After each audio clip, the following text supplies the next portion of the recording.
And we're live. Okay. All right, so I thought this one was really interesting with all of the language and culture stuff with the LDS.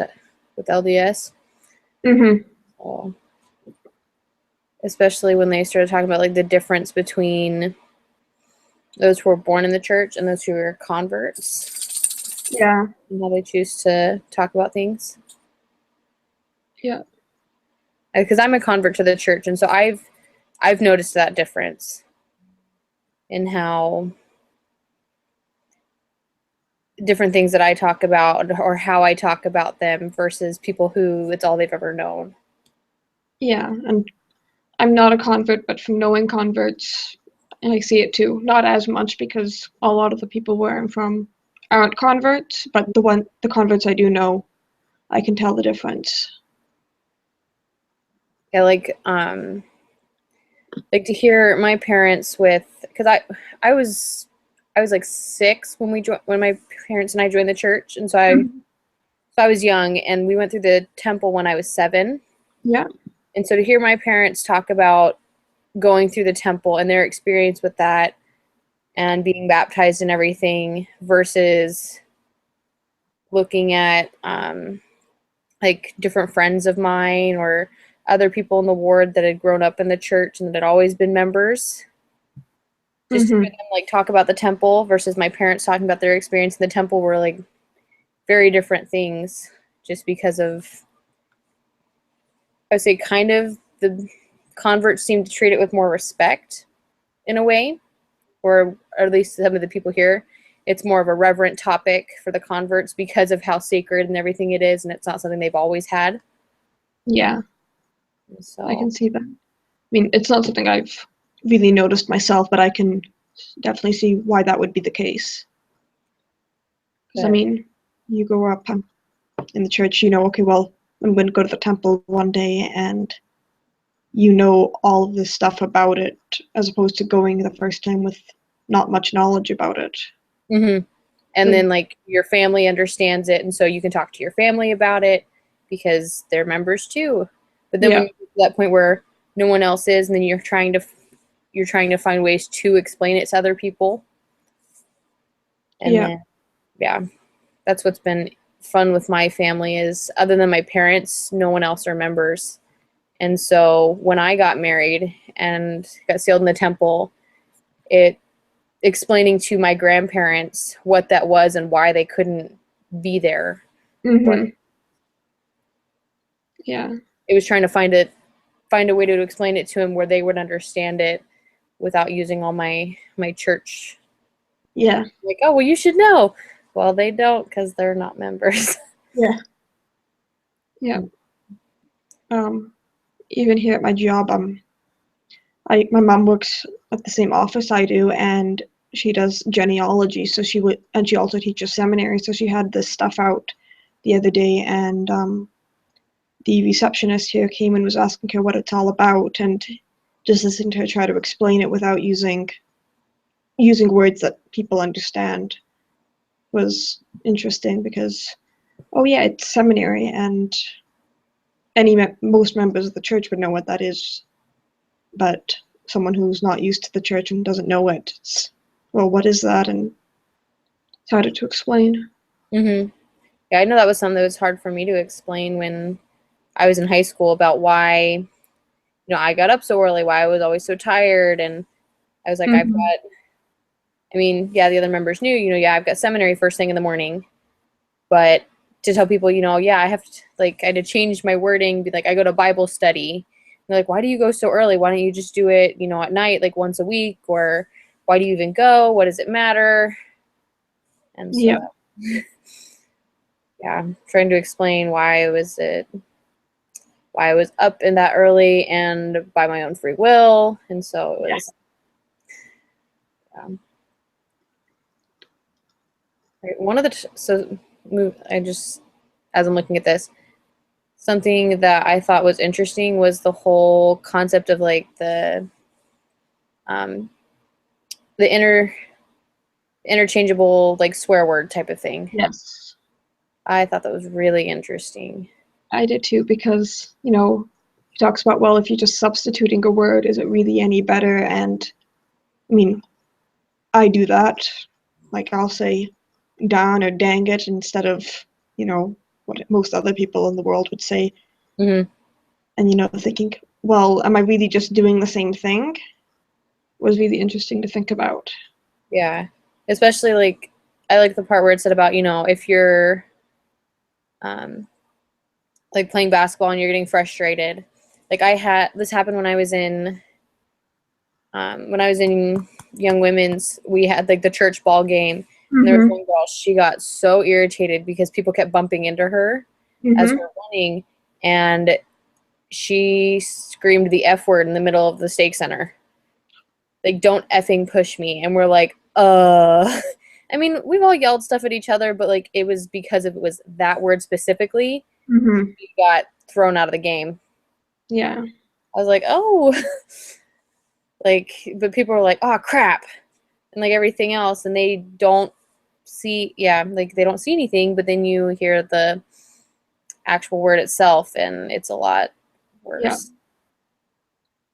And so it's like, So I liked how they're talking about how it's taboo, and like when you substitute it, it's those words are all right. Yeah. It's okay. So Yeah, I was trying to think of, why that was, and honestly, I couldn't come up with any ideas about, why we were okay with that. yeah, like you're using something in place of it, you might as well use the word itself. Mm-hmm. So I mean, yeah. I mean, it's like well, saying if we're being hypocrites for like saying, "Oh, I can't use this one, but I'm going to use this one instead." If you're being a hypocrite, you might as well just say the full word, and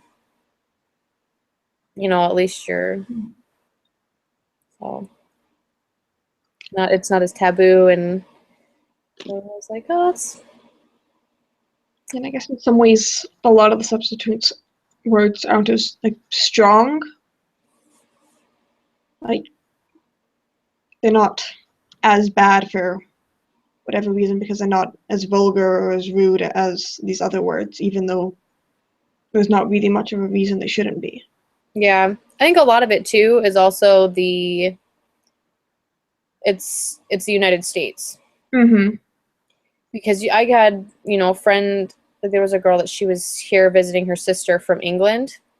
She was also LDS, but there are certain words in the English culture over on that side that weren't considered swear words, but there were other things that totally were. That Yeah. here I'm just like, really? Is that like watching the Harry Potter movies? Like, it made me think of that, where they're yelling different things, Yeah. and I'm like, oh, that's not too bad. And then when I realize it, I'm like, oh, well, in there, that's like the equivalent of this. Yeah. So it's part of just being in the United States. Some of those words are bad. Mm-hmm. And so maybe that's why, yeah. Yeah. So that's definitely then a big culture thing. Yeah, Both since the church was culture started here in the United the States and world. branched out, they're using but then again, with friend, some of the words that were used more commonly that weren't considered swear words that were here. Mm-hmm. I guess the swear words are more culturally based then, or where you're located, Yeah. rather than, yeah, geographically, there we go. Rather than where, like, just LDS. It's just Yeah. like whatever's your swear words for the country you live in are like off limits. But if they're not considered swear words, then Yeah. But yeah, definitely my something. husband said when he went on his mission, they had like in the MTC, they would all go through like the list of words they could use in place of different things. Like they pretty much like all taught each other the other way. That way they were all on the same page. Mm-hmm. Probably one of those good things to know before you go to another culture because swearing is obviously, something people do. So if you go to another culture and you hear them saying a word and you don't realize it's a word and you start picking it up, then Yeah, or really good. you get those people who tell you to say something because they think it's funny, Yeah. and then you say it, and yeah, you realize it's not that funny. Yep. Right, so something that, as I'm like kind of branching off with this, so something that was interesting is like, you know how people, they'll be like the goody two shoes and stuff like that. I Mm-hmm. noticed with LDS they have like the Molly Mormons and Peter Priesthood, who are like the Yeah. very. I was like, that's something that if you try to take it somewhere else, no one else would understand it. Yes. Because they're just very specific to our, very specific language for us. Because we all know what it means. You're like, oh, there's Peter Priesthood over there, being all righteous. Yeah. So, One of the other things I was thinking of is at Rexburg, when you were in the singles ward and you had your FHE brothers and your FHE sisters, that's not something that I've seen or heard of anywhere else. yeah, But probably it is. it was definitely a lot different there. Because even here, like when I did attend like the singles ward in Virginia, we didn't, I mean, we didn't consider ourselves the FHE family stuff. It was just you attended family home evening with the ward. Like it was, Exactly. that was about it. You came, you did, we all took turns preparing a lesson and moved on from there. Yeah. Or like the people who talk about, oh, well, like getting the FHE families together and stuff. And, me and my FHE brother went on a date. You get those weird looks of, what now? Yeah. And same with calling people like brother and sister, so and so. That's very unique rather than like the Mr., Mrs., and all of that. Yep. And, oh, And with being at church schools, you're calling your professors by brother and sister rather than their title. yeah. So that's been fun when I try to like talk to my non-LDS friends about school and I start bringing stuff up and I'm like, oh, I gotta wait. Oh, nope. Gotta remember that. Call them by their, all. Yeah. And I remember, when I was in elementary school and high school and stuff like that, you get so used to, seeing people and calling them brother and sister so and so. You see them outside of church, or you sometimes slip up and call your high school teacher brother so and so rather than Mr. so and so, and that's always fun. Or like when you're out with, well, I had one of our ward members substitute for my high school. Mm-hmm. It's like that awkward point where you're there and you're like, okay, I call you sister this at church, but I'm at school, so I can't call you that. Yeah. And you gotta like know to switch it. Like I worked for a before and after school care, and there was a little girl that I was. So I was her primary teacher's daughter-in-law. Mm-hmm. So she knew me as Sister Bone, and that's what she would call me. And we got weird looks while I was at work, and I was trying to explain it to the other people. I go to church with her, and this is why. And so I tried to explain to the little girl. I was like, look, you gotta call me Miss Gabby while we're here. And she's like, what? She's like, no, you're Sister Bone. And so she couldn't, trying to have her differentiate the. Yeah. But I mean, it's something that we're used to. That's culturally, and so I had to try to explain that to my coworkers so they didn't give weird looks. So they're like, well, at least she's not just calling out just your first name. It had to be like Mr. or Mrs. and either Miss Gabby, Miss Bone, something like that. But they're like, at least it's respectful and not Yeah. not too weird. And I guess also in some ways that's another thing about LDS culture is we do have that, respect of brother so and so, sister so and so, rather than just calling everyone by their first names, Mhm. which I think a lot of the world culturally, at least where I live, that's something that's not really common. Yeah. I always thought it was weird, like, because you're so used to calling, or at least for me, I was so used to calling everybody, like, like, um, like sister this and sister that. And then I got out of Young Women's, went into Relief Society, and then I was expected to call everybody by their first names. Yeah, And I was like, crap, I don't know people's first names. exactly. And so it was just like that weird thing because I was so used to it out of respect because they Hmm. were all older. And now I'm like, okay, well, I'm now considered in the same age bracket, I guess, because I'm an adult. Yeah, And like the adult thing is to call people by their first names, and it was weird. yep, yes, it is. Depending on who they are, I still call them. Because like I'm like, okay, if you're old enough to be like my grandma, I'm still gonna call you sister. Yep, But the other people who their kids, like their youngest kid is not much older than mine, you can be in the first name. yeah. But so that's something that I thought was interesting. And then looking at body language in our culture and like with the LDS culture. Well, one thing I notice is a lot of LDS people are like a lot more friendly and like, willing to come up and give you hugs and stuff like that. I mean, if someone from church comes over and gives me a hug, I'm okay with that. But if someone I don't really know that well tried to give me a hug, it'd be weird and creepy. Mm-hmm. Yeah, and then because I noticed that LDS people are very, very touchy for the most. Yes.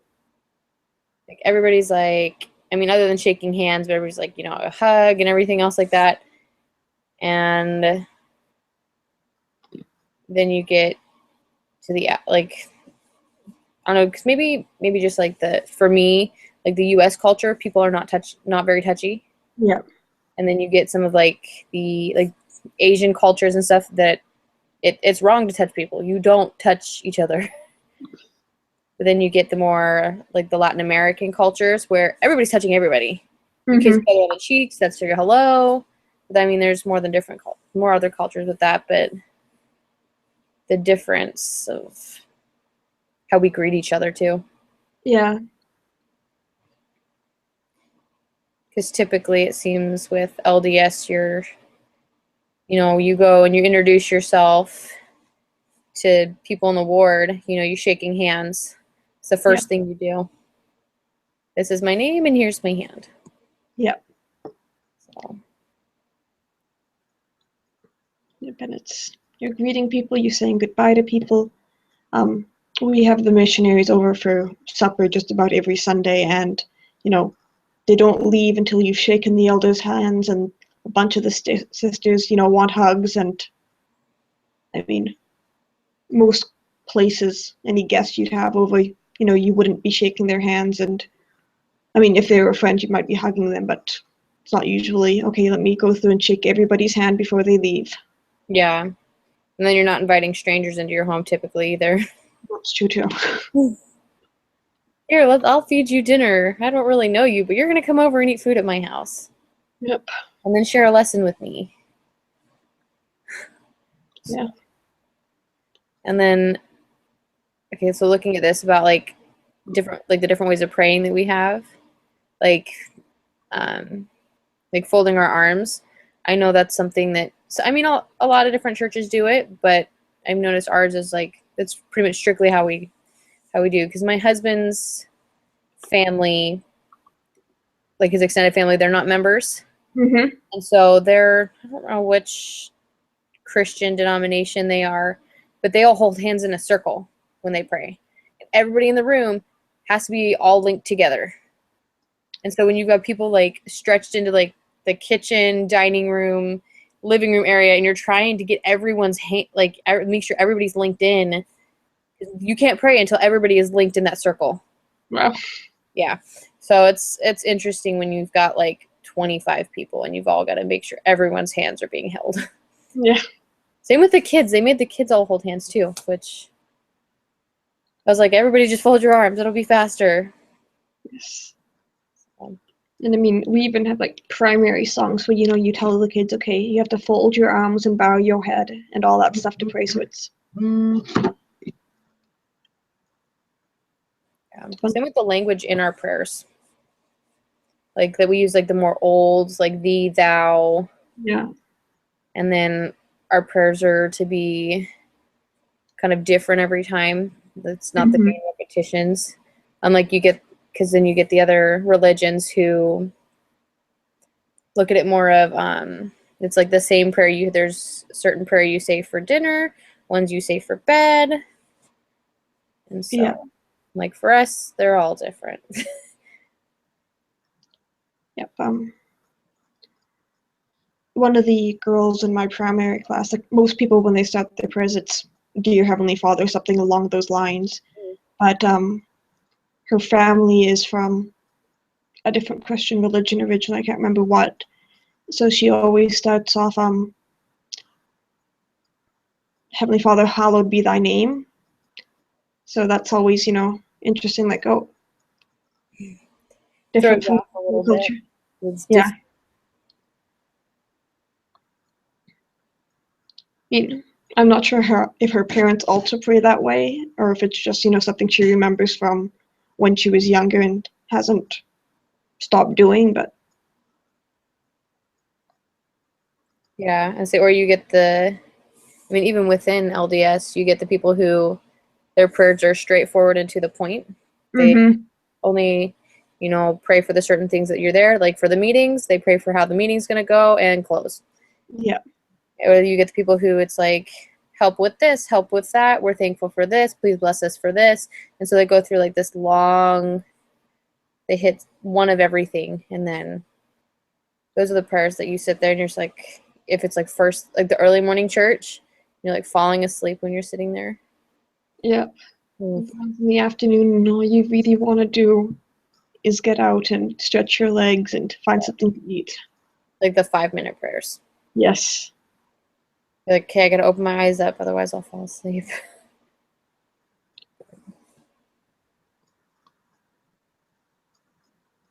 Let's see. Is there anything else that you noticed that you thought were interesting?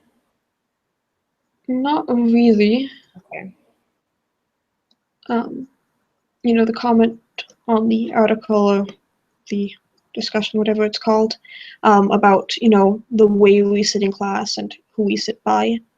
That I've never really noticed as something big where I am because there's not that many people. So it's everyone, okay, well, you'll sit by your friend or you'll sit where there's a chair. Mm-hmm. Rather,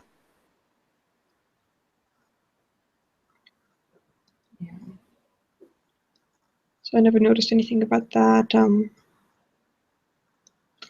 I can't think of much else either. Okay, so because we did hit pretty much everything on here, but all right. I guess that's good, and we'll meet again next week. Okay. All right, see you next. Yep. Bye. Bye.